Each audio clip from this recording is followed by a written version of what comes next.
Hi everyone and welcome to another video of, well, this time it's actually me talking about the somewhat recent debate between Fight or Flat Earth here in the left and Flatzoid, where a specific, actually a very specific thing that I want to talk about, a claim that Flatzoid has made and the explanation of Craig. We say that gravity creates a force that is measurable within a Newtonian world, and we live Yes. in a Newtonian world.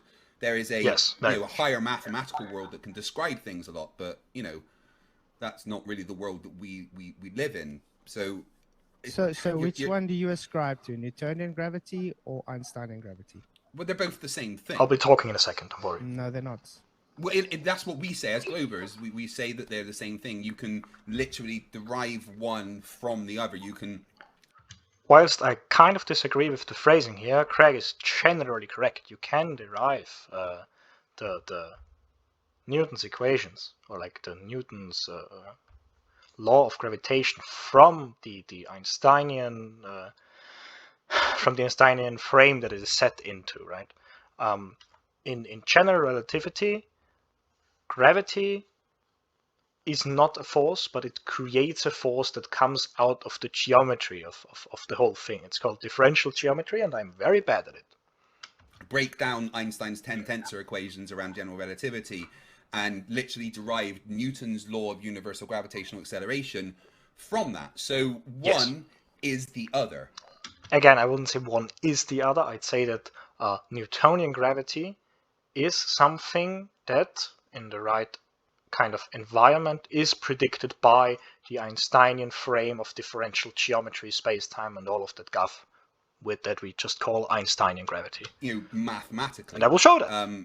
So I don't have to choose which one, because they're just different ways of describing the same thing.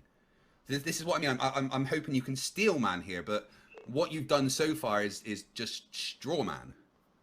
No, I'm not straw manning, because I'm done in a bit, if you I can promise. show we are straw manned, it'd be great. How about you bring up a citation that says that Einstein gravity is the same as Newtonian gravity? I can bring up, and I did last. I think last time we spoke, I showed, or maybe that was Brother Sanchez. So Flatzoid wants a citation that Newtonian gravity is a consequence of Einsteinian gravity, and I shall bring it. So here I am back with my citation, and my citation actually is the book by Piotr Kruszczyl, who is a professor for general relativity and cosmology and gravitational physics, actually, gravitational physics. This is his book, Elements of General Relativity, that we use in our GR course at our university. And I would like to briefly introduce you to the Schwarzschild metric. You do not need to understand any differential geometry for this, because neither do I. The Schwarzschild metric is an approximation, right? It's an approximation that you have when you have one central kind of origin of gravity, if you will, one origin of curving space-time, really. It is called here a black hole solution, because the black hole is the epiphany of this concept, right, where you have one massive gravitational source in the middle with nothing else around. The Schwarzschild metric is for one source of gravity and for very little other stuff around, which is actually pretty much what you can approximate Earth as, right? It's not an exact solution, but it's approximative enough. And here, when you go through a whole bunch of mathematics that is pretty complex, here you would have the flagship example, so to speak, is the Schwarzschild metric. I cannot explain, sadly, within the limited time and honestly limited mathematics that my average viewer will understand what this is. Also, I don't fully understand it myself. What I can, however, show you, especially to you, Flatzoid, should you ever watch this video, well, first of all, thank you for watching, but should you ever see this video, please remember that I will show you now the acceleration here, which is a 4-vector, and it is defined as something, and then you can calculate it within the Schwarzschild metric, and the 4 acceleration can be found to be the mass of the central object divided by the radius squared times this delta r here. Note that this is not derivation operator or anything. This is just a unit vector, so a vector of the length 1 pointing to wherever the mass is. This is the center of mass is, right? And this is the acceleration.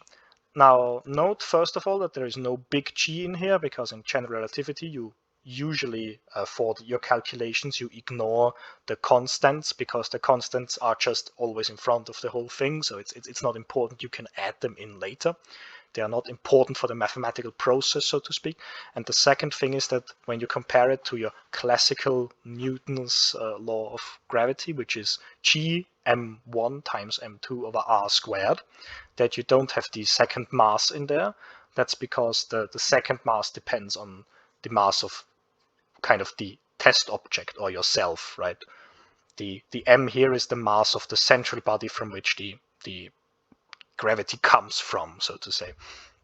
So really, if you were to figure out the gravitational acceleration from Newton's law of gravity, it would be big G times m over r squared, and you can add a vector here, unit vector, that just points in the direction if you want to have it in a vectorial form, right? So this would be that.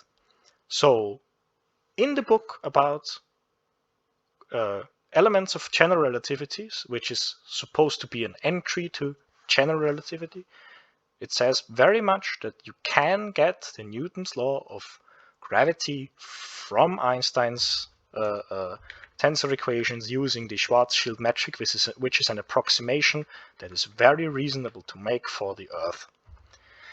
Now, with that said, it's not an exact solution, because it's an approximation, but this approximation holds so well that still we as astronomers, or as astronomers in training, and we as physicists almost always use Newton's law of gravity when figuring out stuff about how strong a force should be that pulls us down. So when you ask which we subscribe to, is it Einsteinian or is it Newtonian? The obvious answer is Einsteinian, but Newtonian is part of Einsteinian. So yeah, I think that's everything I wanted to say. And with that, I thank you very much for watching. If you enjoyed the video, maybe consider leaving a like, or dare I even suggest you consider subscribing. And with that, have a very nice day, and I will maybe see you in the next one. Goodbye!